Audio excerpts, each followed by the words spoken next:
Christ, I remember those years ago. Well, it wasn't so goddamn long ago either when I was going to school, high school, those trains that go through town, and I'll bet there'd be 2 or 3 or 4 hobos on every goddamn car. And I don't know if I don't think they would, if the people that work for the railroad caught them, I think they made them get off. But if you had those people going through, you sure the hell didn't want to have to dump them off in your town, because then what were you going to do with them? Most of those people were broke and looking for a job. Did you stay at the hotel when you came down for school? Nope. We got that little house that Mrs. Cockrell had. I don't know who's living in that now. One that Justin has, it's right by the bank. Oh. It's Across, not too far from the Wellington Church. that Cockrell house is the one that gentleman has got to. It's got his garden in the middle of his yard. But there was a little house there, and we came down and we started batching there. One of the things I remember, if you got kids batching, it don't take long to get acquainted in town, because they get to be quite a hangout. So.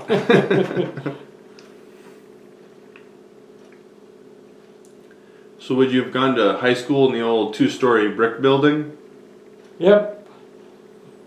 In fact, I think I was on the school board when we finally decided that it wore out its usefulness and built a new school.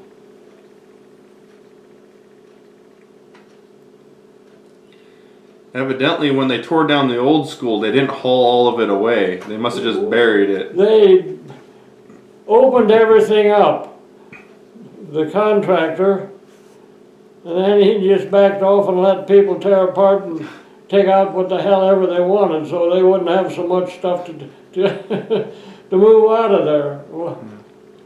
We built a greenhouse back behind where the shop is probably 5 years ago, and we were digging a foundation for it, and we ran into the old foundation of what must have been the gym. Oh.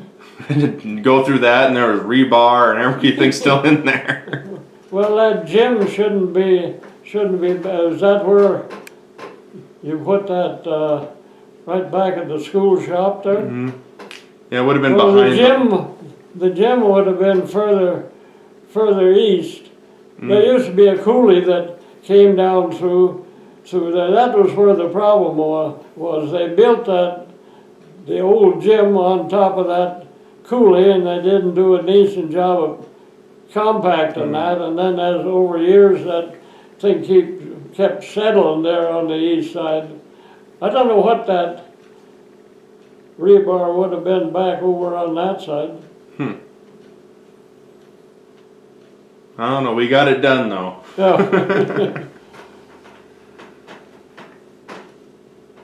Well, wasn't the cafeteria part of all that concrete? The what? The cafeteria? Seemed like there was a lot of concrete on the north side of the cafeteria. Well, I suppose they had to do something with it. Maybe they just pushed it over the edge.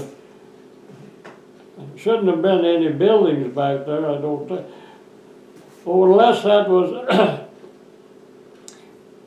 the old BN pumping station used to be there. And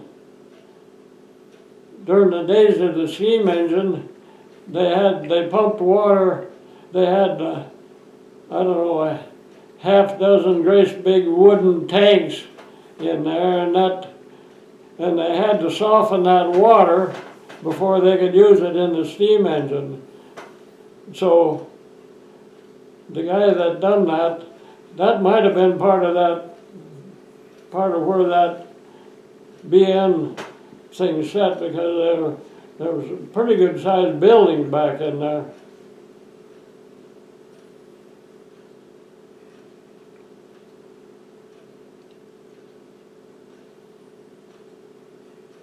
Did you have any good memories of high school? Well, not really. When we were going to school, you never got to school till harvest was over in the fall. And then as soon as seeding started in the spring, well then that was cut the end of it off. So it was always short about probably 2 months of high school, so it was all damn hard to get caught up is what I remember.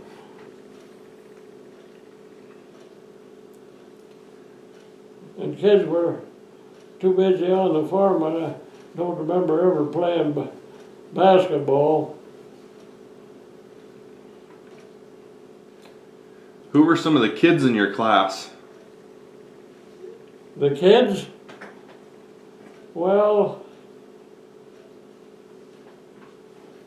I don't know if you knew the Morehouse family. If you were in school, you had a Morehouse in your class. Oh, so like the Macaulays now. Well, well, Macaulay's never had as goddamn many as Morehouse. I think Morehouse had a dozen kids. Oh, wow. And Dale, that one that started D&G down there, he was in my class, and he used to work for us when he was a kid, so.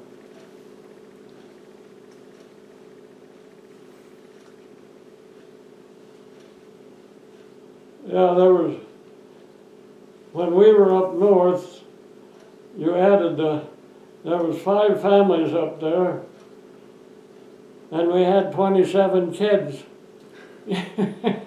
And nobody knew they had a big family either.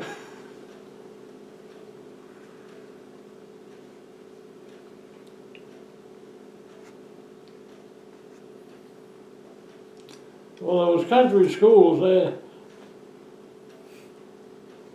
I don't have any real fond memories of those things at all. And every year you got a different teacher, and some of them were fair, and I don't ever remember having a good one, but I remember having a lot of poor ones, so you couldn't learn anything at those things if you tried.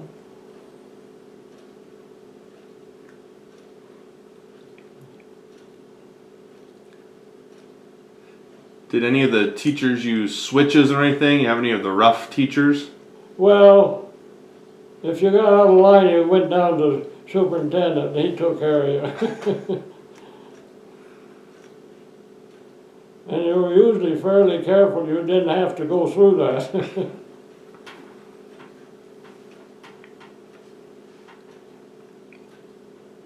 Well, when I started high school, of course that was during the war, and all of the good teachers, the men teachers, were all in the service. So we wound up with a bunch of cripples and has-beens in there, and some of them were never was, and they drug a bunch of teachers out of retirement, and I felt totally sorry for them because they had no control over the kids of any kind, and so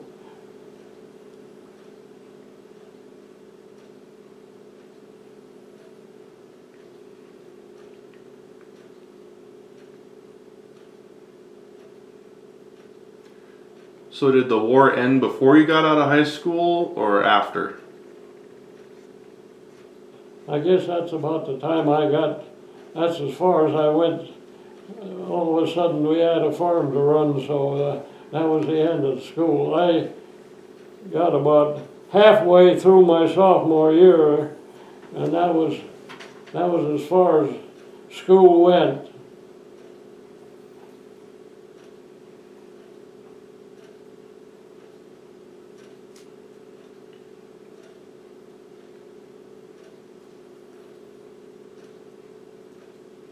Oh, I far as I was concerned, when I was going to high school, to me, that was all vacation, because if you were home, you damn well had something to do.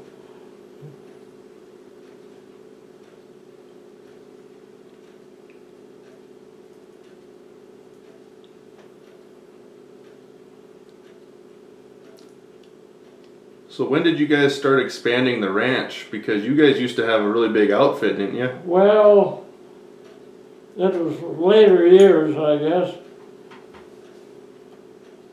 We bought a ranch there in Phillips County, the Woodkey place, and that was added on. We already had quite a bit of range in that country anyway, and then later years we wound up when Wellington Rankin, I don't know, does that name mean anything to you? Well, he bought some of the best ranches in the whole goddamn state. And he had this stuff out east of town here that we had. And then he had what they call the VLM south of Malta, and there was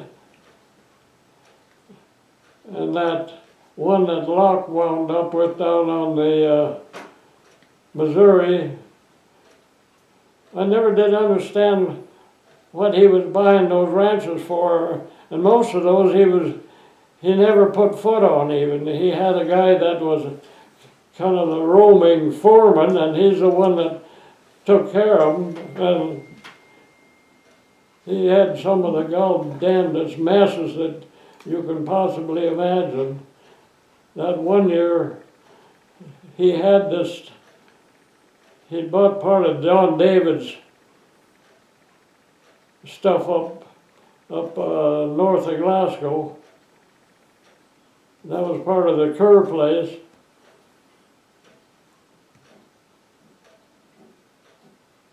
And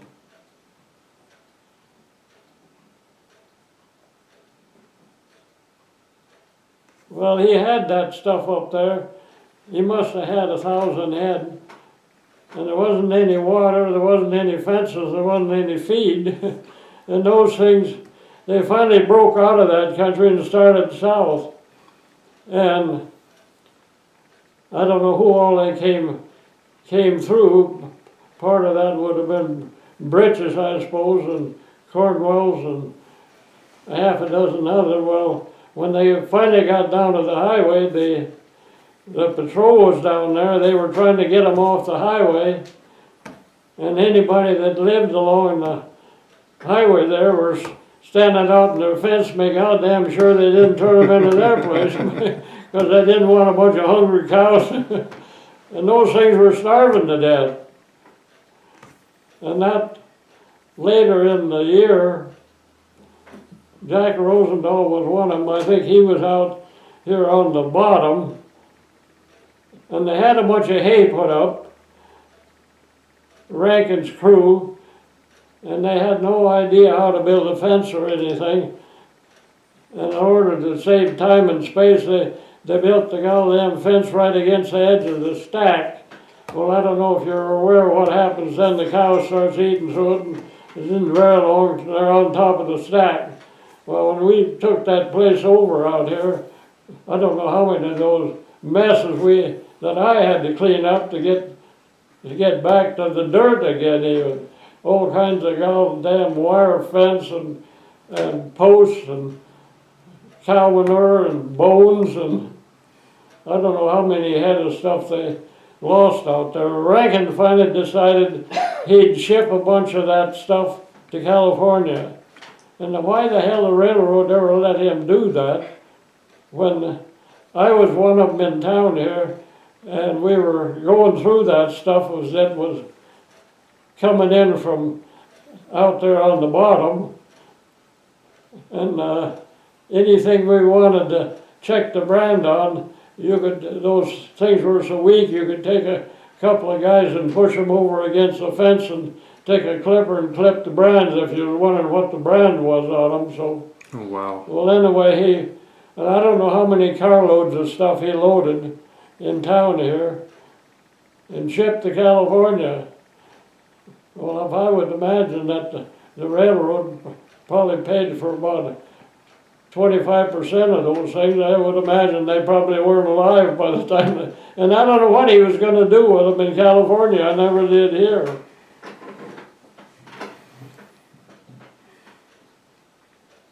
Well, you must have heard of the Rankin name. Mm-hmm. As you were telling that story, it sounded familiar. He was related to Jeanette Rankin, wasn't he? And I think he had a big place down there in Marr County. Well, he had stuff all over the state. Well, his sister, Jeanette Rankin, you must have heard of her. Mm-hmm. She's the one that voted against the entry of the United States getting into World War I. And she also voted against to get into World War II. She served, I don't know, 2 or 3 terms, I think. And Wellington was always wanting to get into politics, but Jeanette's name was so bad for voting against getting into the war, I think that kept her from ever getting into politics.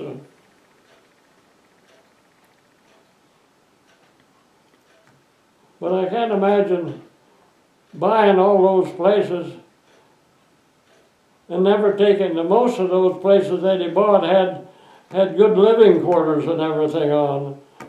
And by the time he'd had them 2 or 3 years ago, them cows were in the house, and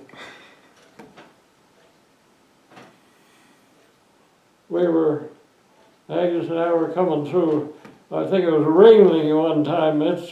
I don't know where it is. It's west or east of Helena, someplace, and there was a whole bunch of fence along the highway that the cows were walking through, and a bunch of goddamn buildings that the cows were in, and I was driving along, and pretty soon I see some double old bar cows, and I don't know, that was one of the places that Rankin had bought that I recognized, so.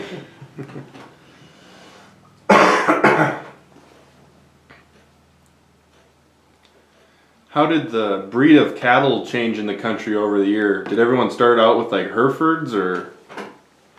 Well, I can tell you how they all got in the Hereford business. Everybody had milk cows, and they bought pretty good Hereford bulls and run with these milk cows, and after 3 or 4 generations, you had a halfway decent looking critter. And you probably don't remember, but anything that you went to sell, they call them linebacks, because they'd have a white hair down the back, and that was just about 90% chance they were out of a milk cow brand someplace.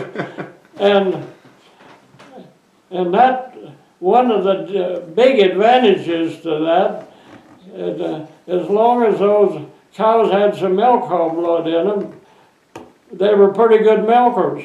And that went along a number of generations, and then finally, once you got that milk cow strain all of them, then the goddamn things got where they weren't giving any decent milk. And that's when the people started going into the Angus, I guess.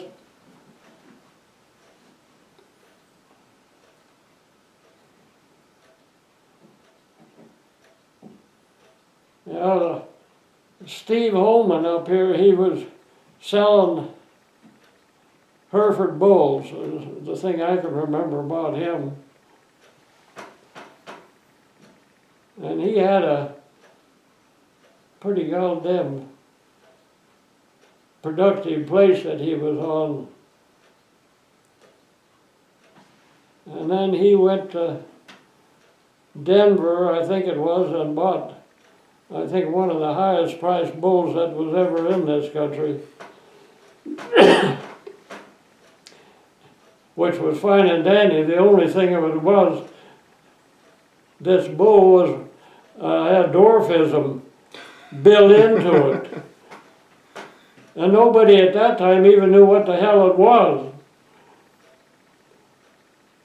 If you'd been using Holman's bulls for 2 or 3 generations, it takes, the cow's gotta have that gene in her, and so does the bull, in order, before you wind up with an actual dwarf. I remember we had a few of them, and after those bulls started throwing those dwarf calves, I think that about pulled Steve Holman out of the bull business, so